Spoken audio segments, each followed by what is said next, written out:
ஆமென். கர்த்தர் நல்லவர். அவர் கிருபை என்றும் உள்ளது. ஒவ்வொரு நாளும் உங்களை சந்திக்கிறது ரொம்ப மகிழ்ச்சியா இருக்கு. ரொம்ப ஹேப்பியா இருக்கு. நீங்க ஒரு காரியத்த கவனிச்சிருப்பீங்க. இந்த உலகத்தில பிறந்திருக்கிற எல்லாருக்கும் ஸ்கூல்லலாம் சொல்லி நீங்க கேள்விப்பட்டிருப்பீங்க. இந்த உலகத்தில யார் யாரெல்லாம் பிறந்திருக்கிறாங்களோ, அவங்க எல்லாருமே ஒவ்வொரு டேலண்டோட பிறந்திருப்பாங்க. எனக்கு தெரிந்த ஒரு நபர். நான் அப்ப ரொம்ப சின்ன பையன். ரொம்ப சின்ன பையன். அவ்வளோ அழகா வரைவார். அவருடைய டிராயிங்லாம் பார்த்தீங்கன்னா, அப்ப எனக்கு என்ன ஒரு 5, 6 வயசு அந்த டைம்ல நான் சொல்றேன். நானு பார்த்து ரொம்ப ஆச்சரியமா பார்ப்பேன். என்ன இப்படி வரையறாரு அப்படின்னு. அவ்வளோ அழகா, எக்ஸலென்ட்டா ட்ரா பண்ணுவாரு. ஆனா, அந்த நபர் அந்த டிராயிங் டேலண்ட்ட இப்போ வரைக்கும் கன்டின்யூ பண்ணி டிஜிட்டலுக்கு மாறியிருந்தாருன்னா, அருமையான ஒரு ஆர்டிஸ்ட்டா மாறியிருப்பார். டிஜிட்டல் ஆர்டிஸ்ட்டா மாறியிருப்பார். பட் என்ன பண்ணிட்டாங்கன்னா, அவங்களுக்கு தேவன் குடுத்த அந்த டேலண்ட் பிதாவாகிய தேவன் பாருங்க, இந்த பூமியில இருக்கிற எல்லாருக்குமே டேலண்ட்ட குடுத்திருக்கிறார். டேலண்ட் இல்லாம யாருமே இல்ல. ஆண்டவர் அறிந்த பிள்ளைங்களும் சரி, அறியாத பிள்ளைங்களும் சரி, எல்லாருக்குமே ஒவ்வொரு டேலண்ட் இருக்கு. ஆனா எங்க மிஸ்டேக் ஆகுதுன்னா, அத மூவ் பண்ண மாட்றாங்க. சரி, ஓகே. இது அப்படியே இருக்கட்டும். இப்ப நாம் ஆவிக்குரிய பிரகாரமா பார்ப்போம். தேவனாகிய கர்த்தர் எதற்காக உங்களுக்கு தாளந்தை தருகிறார்? டேலண்ட்டை ஏன் தரார் அப்படின்னா, அதை அநேகருக்கு பயன்படுத்த வேண்டும், அதை வெளியே காட்ட வேண்டும் என்று கொடுக்கிறார். ஒரு வார்த்தையை ஒன்று சொல்லுகிறேன், நல்லா கவனிங்க. நீங்க தேவன் கொடுத்த அந்த திறமையும், தாளந்தையும் பயன்படுத்தவில்லை என்றால் அது தவறல்ல, அது பாவம். மீண்டும் சொல்றேன், தேவனால், பிதாவாகிய தேவனால் அவருடைய உள்ளத்திலிருந்து பிறந்திருக்கிற அந்த ஆசை, உங்களுக்கு ஒன்றை தர வேண்டும் என்று அவர் உள்ளத்திலிருந்து பிறந்திருக்கிற ஆசையை, குமாரனாகிய இயேசு கிறிஸ்து மூலமாக உங்ககிட்ட தர வேண்டும் என்று ஆசைப்பட்டு, பரிசுத்த ஆவியின் துணையோடு உங்களுக்கு ஒரு திறமையை கொடுத்திருக்கிறார். அதை நாம் பயன்படுத்தவில்லை என்றால், நாம் அதை யூஸ் பண்ணல அப்படின்னா, அது தவறல்ல, அது பாவம். ஒருவேளை நீங்க சில பேர் யோசிக்கலாம், நான் இத பண்ணலான்னு ஆசைப்படுறேன். என்ன சில பேர் கேலி செஞ்சுட்டாங்க. நல்லா நான் பாட்டு பாடுவேன், ஆனா என்ன கேலி செஞ்சுட்டாங்க. நல்லா நான் கீபோர்டு வாசிப்பேன், என்ன கேலி பண்ணிட்டாங்க. நானும் சர்ச்சோட கொயர்ல நின்னு பாடணும்னு ஆசை இருக்கு. ஆனா எனக்கு ஒரு மாரி கூச்சமா இருக்கு. எனக்கு பிரசங்கம் எடுக்கணும்னு ஆசையா இருக்கு. ஆனா என்ன கேலி செஞ்சுட்டாங்க. ஞாபகம் வைத்துக் கொள்ளுங்க, உங்கள கேலி செய்த நபர் ஒரு 10 பேர், 20 பேர், 50 பேர், 100 பேர் இருக்கலாம். ஆனால் இந்த உலகத்துல ரொம்ப அதிகமான கோடிக்கணக்கான மக்கள் இருக்கிறாங்க. பல லட்சக்கணக்கான மக்கள், பல ஆயிரக்கணக்கான மக்களுக்கு பயன்பட வேண்டும் என்றுதான் தேவன் உங்களுக்குள்ள அந்த கிருபையும், அந்த தாளந்தையும் வைத்திருக்கிறார். நீங்க நான் என்ன பண்ணியிருக்கிறோம் தெரியுமா? அந்த கிருபையும், தாளந்தையும் புதைத்து வைத்திருக்கிறோம். புதைத்து வைத்தது தவறா கேட்டீங்கன்னா, தவறு அல்ல, அது பாவம். தவறு வேற, பாவம் வேற. உங்கள சில பேர் வந்து காயப்படுத்திருக்கலாம், கேலி செய்திருக்கலாம். உனக்கெல்லாம் இது வராது, இதெல்லாம் இது ஆகாதுன்ட்டு. ஞாபகம் வைத்துக் கொள்ளுங்க, உங்களுக்காக பல ஆயிரக்கணக்கான மக்கள் வெளியே காத்துக் கொண்டிருக்கிறாங்க. பல லட்சக்கணக்கான மக்கள் காத்து கொண்டிருக்கிறாங்க. பிதாவாகிய தேவன் எதற்காக இந்த கிருபையும், தாளந்தையும் உங்க இருதயத்துக்குள் வைத்தார் என்றால், அந்த மக்களை அவர் பக்கம் திருப்புவதற்காக. இந்த கடைசி காலத்தில் தேவன் எதற்காக உங்களுக்கு கிருபையும், வரங்களையும் ஈந்திருக்கிறார் என்றால், அவர் பக்கம் திருப்புவதற்காக. கவலைப்படாதீங்க. ஒருவேளை நல்லா நீங்க கீபோர்டு வாசிக்கிற ஆசை இருக்கும். ஆனா கேலி செஞ்சிருக்கிறாங்களா? அது வாசிக்காம விட்டு புதைச்சு வச்சுட்டீங்களா? அது தவறு அல்ல, அது பாவம். நல்லா பாட்டு பாடணும்னு எனக்கு ஆசை இருக்கு. ஆனா என்ன யாருனா கேலி செய்வாங்கன்னு ஒரு மாரி ஷையா இருக்குன்னு நீங்க யோசிக்கிறீங்களா? அது புதைத்து வைத்திருக்கிறீங்களா? அது தவறு அல்ல, அது பாவம். கொஞ்சம் பேர் கேலி பண்றாங்க. அத பத்தி நமக்கு என்ன கவல? ஒரு காரியத்த நல்லா கவனிச்சீங்களா? உங்கள அவங்க ஏதோ ஒரு காரியத்திற்காக கேலி செய்றாங்க. என்ன? உனக்கு இந்த இது வரல. உனக்கு மெசேஜ் எடுக்க தெரியாது. உனக்கு வார்த்தை எடுக்க தெரியாது. உனக்கு இந்த மியூசிக் வாசிக்க தெரியாது. நீ வந்து ஆண்டவரை குறித்து பாட்டு எழுத உனக்கு தகுதி இல்ல. அவரை ஆராதிக்க உனக்கு தகுதி இல்ல. இது உனக்கு வராது. இந்த ரிதம் பேட், இந்த ட்ரம்ஸ் வாசிக்க உனக்கு வராது. இந்த சபையில கிட்டார் வாசிக்க வராது. இந்த மீடியா டீம்ல நீ உட்கார தகுதி இல்லாதவர்கள். உனக்கு இதெல்லாம் வராது என்று நீங்கள் செய்கிற ஒரு காரியத்தை அவங்க வராதுன்னு அவங்க சொல்றாங்க. ஞாபகம் வைத்துக் கொள்ளுங்க. அவங்களுக்கு நீங்க பதில் தருகின்ற ஒரே ஒரு காரியம் என்ன தெரியுமா? பிதாவாகிய தேவன் குடுத்திருக்கிற காரியத்தை நீங்க தொடர்ந்து ஓடி செய்து காட்டணும். பேசுறாங்க பார்த்தீங்களா? அவங்க அதெல்லாம் பண்ண மாட்டாங்க. அவங்களும் தங்களுடைய திறமைய வெளிய கொண்டு வர மாட்டாங்க. தேவன் குடுத்திருக்கிற தாளந்து திறமைய வெளிய கொண்டு வர நபரையும் என்ன பண்ணுவாங்கன்னா, "உனக்கு இதெல்லாம் வராது."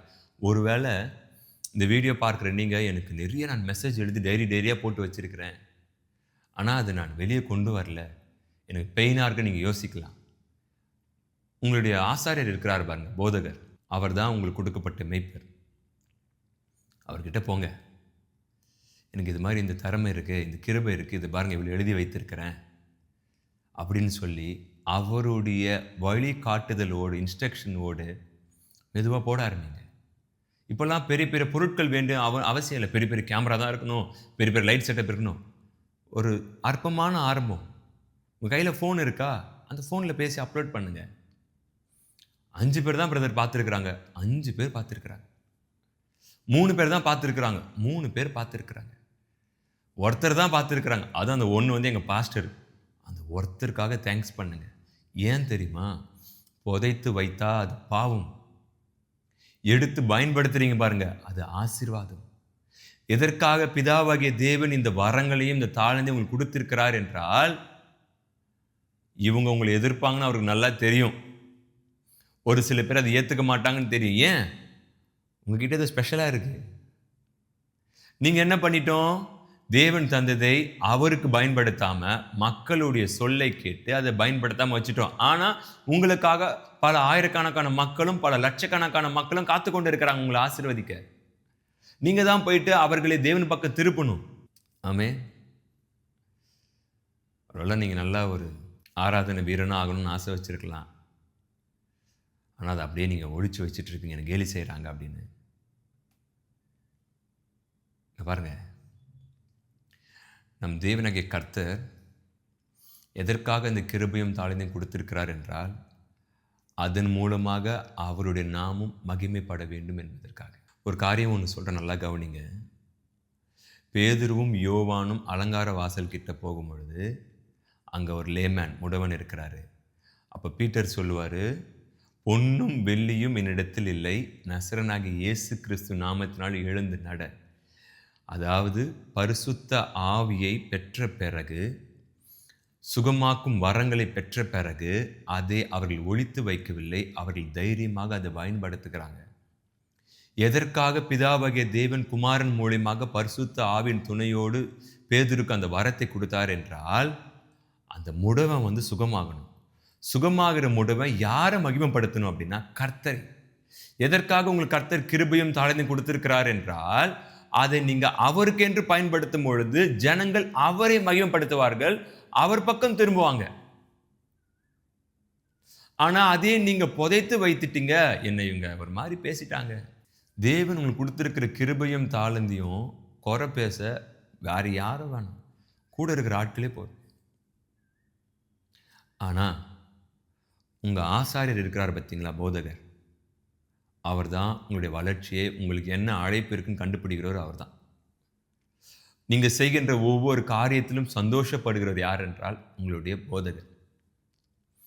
அவருடைய அனுமதியோடு துணையோடு அவர் அட்வைஸ் பண்ணுவார், இது இப்படி மாற்று, இது இப்படி பேசக்கூடாது, இது போல பேசு, இது இப்படி பண்ணு அப்படின்னு.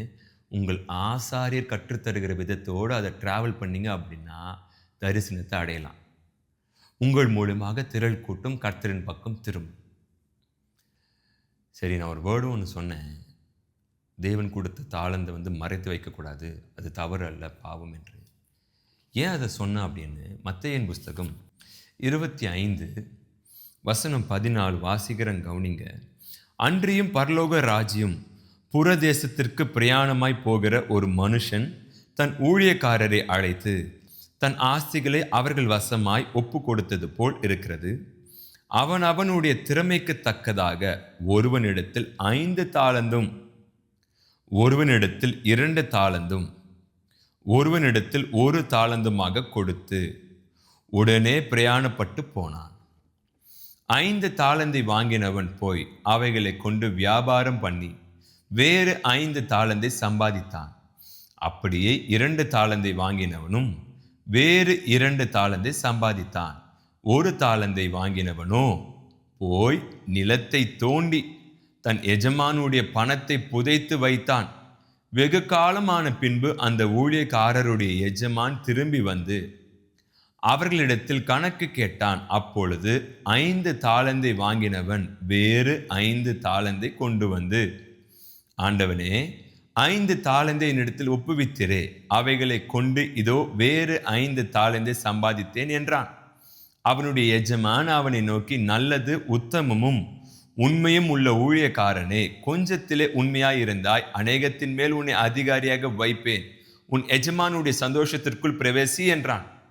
2 தாலந்தை வாங்கினவனும் வந்து, ஆண்டவனே, 2 தாலந்தை என்னிடத்தில் ஒப்புவித்தீரே, அவைகளை கொண்டு இதோ வேறு 2 தாலந்தை சம்பாதித்தேன் என்றான். அவனுடைய எஜமான் அவனை நோக்கி, நல்லது, உத்தமமும் உண்மையும் உள்ள ஊழியக்காரனே, கொஞ்சத்திலே உண்மையாயிருந்தாய், அநேகத்தின் மேல் உன்னை அதிகாரியாக வைப்பேன், உன் எஜமானுடைய சந்தோஷத்திற்குள் பிரவேசி என்றான். 1 தாலந்தை வாங்கினவன் வந்து, ஆண்டவனே, நீர் விதைக்காத இடத்தில் அறுக்கிறவரும் தெளிக்காத இடத்தில் சேர்க்கிறவருமான கடினம் உள்ள மனுஷன் என்று அறிவேன். ஆகையால் நான் பயந்து போய் உமது தாளந்தை நிலத்தில் புதைத்து வைத்தேன். இதோ உம்முடையதை வாங்கிக் கொள்ளும் என்றான். அவனுடைய எஜமான் பிரதியுத்தரமாக, பொல்லாதவனும் சோம்பலுமான ஊழியக்காரனே, நான் விதைக்காத இடத்தில் அறுக்கிறவன் என்றும் தெளிக்காத இடத்தில் சேர்க்கிறவன் என்றும் அறிந்தாயே. அப்படியானால் நீ என் பணத்தை காசுக்காரர் வசத்தில் போட்டு வைக்க வேண்டியதா இருந்தது. அப்பொழுது நான் வந்து என்னுடையதை வட்டியோடு வாங்கி கொள்ளுவேனே என்று சொல்லி அவனிடத்தில் இருக்கிற தாளந்தை எடுத்து 10 தாளந்து உள்ளவனுக்கு கொடுங்கள். உள்ளவன் எவனோ அவனுக்கு கொடுக்கப்படும், பரிபூரணம் அடைவான். இல்லாதவனிடத்தில் இருந்து உள்ளது எடுத்து கொள்ளப்படும். பிரயோஜனமற்ற ஊழியக்காரனாகிய இவனை புறமான இருளிலே தள்ளி போடுங்கள், அங்கே அழுகையும் பற்கடிப்பும் உண்டாயிருக்கும் என்றான். அன்றி மனுஷகுமாரன் தமது மகிமை பொருந்தினவராய் சகல பரிசுத்த தூதரோடு கூட வரும்போது தமது மகிமையுள்ள சிங்காசனத்தின் மேல் வீற்றிருப்பார். அப்பொழுது சகல ஜனங்களும் அவருக்கு முன்பாக சேர்க்கப்படுவார்கள். மெய்ப்பனானவன் செம்மறி ஆடுகளையும் வெள்ளாடுகளையும் வெவ்வேறாக பிரிக்கிறது போல அவர்களை அவர் பிரித்து செம்மறி ஆடுகளை தமது வலது பக்கத்திலும் வெள்ளாடுகளை தமது இடது பக்கத்திலும் நிறுத்துவார். அப்பொழுது ராஜா தமது வலது பக்கத்தில் நிற்பவர்களை பார்த்து, வாருங்கள், என் பிதாவினால் ஆசீர்வதிக்கப்பட்டவர்களே, உலகம் உண்டானது முதல் உங்களுக்காக ஆயத்தம் பண்ணப்பட்டிருக்கிற ராஜ்யத்தை சுதந்திரித்துக் கொள்ளுங்கள். பிதாவாகிய தேவன் குமாரனாகிய இயேசு கிறிஸ்து மூலமாக பரிசுத்தாவி துணையோடு அவர் உள்ளத்திலிருந்து பிறந்த வரங்களை, திறமையை உங்களுக்குள் அவர் வைத்து உங்களை பிறக்க செய்திருக்கிறார். எதற்காக பிறக்க செய்திருக்கிறார்? வரங்களையும் தாளந்தையும் கொடுத்து என்றால், உங்களுக்காக ஒரு திரள் கூட்டத்தை அவர் ஆயத்தப்படுத்தி வைத்திருக்கிறார். ஏன் ஆயத்தப்படுத்தி வைத்திருக்கிறார் என்றால், அவர்கள் உங்களுடைய வார்த்தையும் திறமையும் தாளந்தையும் பார்த்து நீங்கள் தேவனுக்காக எழும்பி பிரகாசிக்கிறதை பார்த்து அவர்கள் உங்கள் தேவன் பக்கமாக திரும்ப வேண்டும் என்று அவர் ஏற்படுத்தி வைத்திருக்கிறார். திறமையும் தாளந்தையும் ஒழித்து வைப்பது தவறா கேட்டிங்கன்னா தவறல்ல, அது பாவம். தேவன் உங்களுக்கு கொடுத்திருக்கிற திறமையும் தாளந்தையும் நீங்கள் பயன்படுத்தி தான் ஆக வேண்டும். ஒருவேளை நல்லா நீங்கள் மியூசிக் வாசிக்கலாம், ஆனால் ஒரு சில நபர் உங்களை காயப்படுத்தியிருப்பாங்க, உங்களுக்கு மியூசிக்லாம் வராது என்று. நீங்கள் அதை கேட்டு நம்பி நீங்கள் என்ன பண்ணியிருப்பீங்கன்னா அதை அப்படியே புதைத்து வைத்திருப்பீங்க. அது தவறல்ல, அது பாவம். நீங்கள் நல்லா பாடுகின்ற வாஞ்சை இருக்கும், நான் அவரை ஆராதிக்கணுன்ற ஆசைப்பட்டு இருப்பீங்க. ஆனால் உங்களுக்கு கேலி செய்திருப்பாங்க, உனக்கெல்லாம் பாட்டு வராது என்று. நீங்கள் அதை கேட்டு நீங்கள் அப்படியே ஆராதிக்காமல் பாட்டு பாடாமல் அமைதியாக இருந்துட்டு இருப்பீங்க. நீங்கள் பண்ணது தவறாக கேட்டிங்கன்னா தவறல்ல, அது பாவம். நீங்கள் அவருக்காக ஏதாவது மெசேஜ் எடுக்கணும்னு ஆசைப்பட்டு இருப்பீங்க, உனக்கு மெசேஜ்லாம் வராது என்று காயப்படுத்தி இருப்பாங்க. நீங்கள் அதை புதைத்து வைத்திருப்பீங்க. அப்பேற்பட்ட ஒரு காரியத்தை நீங்கள் புதைத்து வைத்தது தவறாக கேட்டால் தவறல்ல, பாவம். ஏன் பாவம் கேட்குறீங்கன்னா, அதை கொடுத்தது தேவனாகிய கர்த்தர். இப்போ நேரம் ஒன்றும் குறைந்து போகலை. நீங்கள் மீண்டும் அவருக்கு எதெல்லாம் நீங்கள் புதைத்து வைத்தீங்களோ, எந்தெந்த காரியத்தை நீங்கள் ஹைட் பண்ணி வைத்தீங்களோ, பிதாவாகிய தேவன் கொடுத்த காரியத்தை நீங்கள் மீண்டும் ரீஸ்டார்ட் பண்ணுங்க. உங்களுக்கு கீபோர்டு வாசிக்க தெரியுமா? திரும்ப எடுத்து வாசிங்க. உங்களுக்கு அவர் ஆராதிக்கணும் தெரியுமா? திரும்ப ஆராதிக்க ஆரம்பிங்க. ஆட்கள் பார்க்க வேண்டும் என்று ஆராதிக்காதீங்க. கொடுத்த அந்த தாளந்தை சரியாக பயன்படுத்துங்க, ஒழித்து வைக்காதீங்க. ஒரு நாள் கனி கொடுப்பீங்க. ஜனங்கள் உங்கள் வசமாக வருவார்கள். கொஞ்சம் பேர் காயப்படுத்துறதுனால நீங்கள் அதை ஒழித்து வைத்திருக்கிறீங்க. ஆனால் அநேகர், ஆயிரக்கணக்கான மக்களும் லட்சக்கணக்கான மக்களும் காத்து கொண்டு இருக்கிறாங்க. தேவன் திறமையும் தாளந்தையும் ஏன் கொடுத்தாருன்னா, அதை நீங்கள் பயன்படுத்தணும். யாருக்கு பயன்படுத்தணும் அப்படின்னா, மக்களுக்காக. தேவன் திறமையும் தாளந்தையும் ஏன் கொடுத்தாருன்னா, அதை நீங்கள் பயன்படுத்தணும். யாருக்கு? ஜனங்களுக்கு. ஏன் ஜனங்களுக்கு பயன்படுத்தணும்? அவங்கள கர்த்தரின் பக்கம் திருப்புவதற்காக தான் அதை கொடுத்தார். இப்போ நாம் யாருக்கு ரெசிஸ்ட் பண்ணுறோம் அப்படின்னா, யாருக்கு எதிராளியாக மாறுறோம் அப்படின்னா, பிதாவாகிய தேவன் நம் மீது வைத்த அந்த கிருபைக்காக கொடுத்த அந்த வரங்களையும் தாளந்தையும் நம்ம மறைத்து வைக்கிறதுனால நம்ம என்ன சொல்கிறோம்னா, நான் இந்த ஜனங்க பேச்சு தான் கேட்பேன், என்னை கேலி செய்கிறாங்க. அவர் சொல்கிறார், யார் கேலி பண்ண என்ன, நான் உன் மேலே பிரியமாக இருக்கிறேன். நீ பாடுறது தான் பாட்டு, நீ வாசிக்கிறது தான் இசை, நீ என்னை குறித்து பேசுகிறது தான் மெசேஜ், நீ என்னை குறித்து எழுதுறது தான் கவிதை, நீ என்ன டிசைன் பண்ணுறியோ அதான் மீடியா. ஆமே. வார்த்தை உங்களுக்கான வார்த்தை. ஐயோ இவ்வளோ வருஷம் ஆயிடுச்சே, எடுத்து பயன்படுத்துங்க, அவருக்காக உபயோகம் செய்யுங்க. உங்கள் ஆசாரியரோட அந்த கைடன்ஸ்லேயே இருங்க, சப்மிஷன்லேயே இருங்க. அவர்கிட்ட போய் ஃபஸ்ட்டு சொல்லுங்கள், இது போல் நான் பண்ண போகிறேன், எனக்கு இப்படி ஆசையாக இருக்குது அப்படின் போது அவர் அழகாக உங்களை கைட் பண்ணுவார். அவருடைய அண்டரில் இல்லாமல் நீங்கள் நான் அவசரப்பட்டு போய் பண்ணிட்டோன்னா தவறாயிடும். இதற்காக மேய்ப்பரை கொடுத்திருக்கிறார் என்றால் அவர் சொல்வதை நாம் கேட்கணும். அதற்காக தான். ஒருவேளை சில பேர் ரொம்ப திறமையானவங்களாக இருப்பீங்க. Can I tell you something? இந்த கடைசி காலத்தில் தேவன் உங்களுக்கு கொடுத்துருக்கிற வரம் விசேஷித்த வரம், தாளந்து. அது மிஸ் பண்ணுறாதீங்க. மிஸ் பண்ணிட்டு போய் நிற்கும் பொழுது நம்மளை கேட்பார், என்ன பண்ணேன், நான் கொடுத்தேன்னு பொழுது, இல்லை என்னை இவங்க கேலி செய்தாங்க, ஆகவே நான் ஒழித்து வைத்தனும் பொழுது தண்டனை அவங்களுக்கு கிடைக்காது, தண்டனை உங்களுக்கு எனக்கு தான் கிடைக்கும். அவங்களா கொடுத்தாங்க, நான் தானே கொடுத்தேன். இல்லை எனக்கு பாட்டு வராதுன்னு அவங்க சொன்னாங்க. பாட்டு வராதுன்னு யார் சொன்னா? கொடுத்த நான் சொல்லணும்.